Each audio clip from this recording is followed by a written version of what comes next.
وہاں جسم بہت قیمتی ہوتے ہیں۔ جس معاشرے میں انسانوں کی کوئی قیمت نہیں ہوتی وہاں عزت کی بولی سب سے اونچی لگتی ہے۔ جس معاشرے میں انسانوں کی کوئی قیمت نہیں ہوتی وہاں بنت ہوا سرے بادام طبلے کی تھاپ پر ناچتی ہے، اور جس معاشرے میں انسانوں کی کوئی قیمت نہیں ہوتی وہاں بھوک تہذیب کے آداب بھلا دیتی ہے۔ یہاں ہوس کے پجاری سیاہ راتوں میں سفید جسموں کا جیون سیاہ کرتے ہیں، یہاں پہ ناچتے پیروں کی تھاپ بکتی ہے، یہاں پہ جاگتی آنکھوں کے خواب بکتے ہیں، یہاں پہ پھول سے ہونٹوں کی پیاس بکتی ہے، یہاں پہ جسم ہے بکتے شباب بکتے۔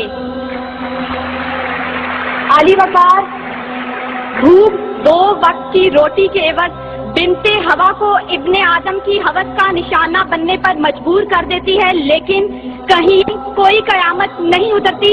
14 سالہ بیرا اپنی عصمت لوٹانے کے بعد جان سے بھی ہاتھ دھو بیٹھتی ہے، لیکن کہیں کوئی قیامت نہیں اترتی۔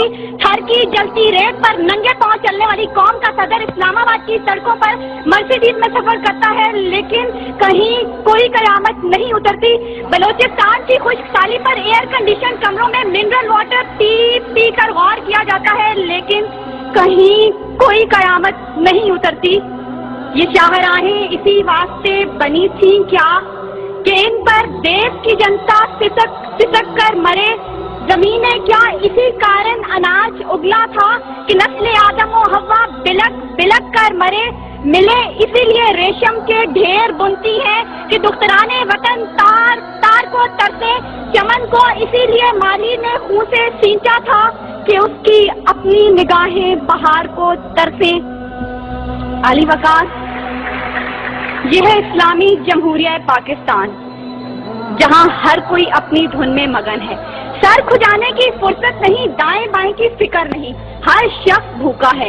کوئی اقتدار کا طالب ہے تو کوئی شہرت کا بھوکا، کوئی دولت کا پرستار ہے تو کوئی پیٹ کا بھوکا، کوئی بھنگ کے ایک پیالے کے عوض اپنا سب کچھ نچھاور کرنے پر آمادہ تو کوئی طاقت کا بھوکا۔ کہت الرجال بڑھتا چلا جا رہا ہے، تہذیب و تمدن کے پیمانے ٹوٹ پھوٹ کا شکار ہو کر وقت کی ناقدری کا گلہ کر رہے ہیں۔ ہم زوال کی آخری حدوں کے بھی آخر پر پہنچ چکے ہیں۔ انصاف مہیا کرنے والے ادارے سسک سسک کر دم توڑ رہے ہیں۔ ہر طرف سے ایک ہی پکار سنائی دیتی ہے، بھوک تہذیب کے آداب بھلا دیتی ہے۔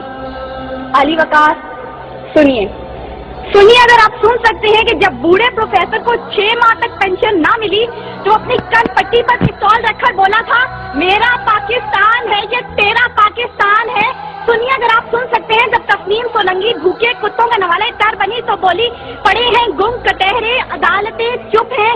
سنیے اگر آپ سن سکتے ہیں جب مزدور شام کو خالی ہاتھ گھر لوٹا تو اپنے بچوں سے نظریں چراتے ہوئے بولا، ہے تلخ بہت بندہ مزدور کے اوقات۔ سنیے اگر آپ سن سکتے ہیں کہ وزیر اعظم کی کھلی کچہری میں خود سوزی کرنے والا شخص بولا تھا، میں بھی پاکستان ہوں تو بھی پاکستان ہے۔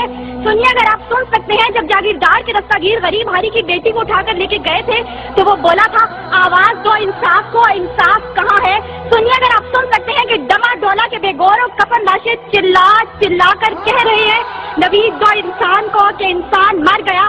سنیے اگر آپ سن سکتے ہیں ڈاکٹر عافیہ صدیقی آج بھی سراپا سوال ہے، ذمہ دار کون؟ سنیے اگر آپ سن سکتے ہیں لال مسجد کے شہداء کہہ رہے ہیں، پاک فوج تو زندہ باد۔ اور سنیے اگر آپ سن سکتے ہیں جب بے روزگار باپ نے اپنی 3 جوان بیٹیوں کو موت کے گھاٹ اتارا تھا تو بولا تھا، عجب رسم ہے چارہ گروں کی محفل میں، لگا کر زخم نمک سے مساج کرتے ہیں۔ غریب شہر تڑپتا ہے ایک نوالے کو، امیر شہر کے کتے بھی راج کرتے ہیں۔ علی وقار بھوک تہذیب کے آداب بھلا دیتی ہے۔ غربت سے مجبور لوگ اپنے بچے بھون کر کھا جاتے ہیں، اپنے گردے اور آنکھیں بیچ ڈالتے ہیں، اپنی 8 سالہ بچیاں دلالوں کے حوالے کر دیتے ہیں، اپنے خاندان کے ساتھ آگ میں کود جاتے ہیں، دریاؤں سمندروں میں چھلانگیں لگا دیتے ہیں، پنکھوں کے ساتھ لٹک جاتے ہیں، ٹرین کی پٹری کے آگے لیٹ جاتے ہیں۔ غربت، ظلم اور مہنگائی سے مجبور لوگ اپنے معصوم بچوں کے گلے کاٹ دیتے ہیں۔ علی وقار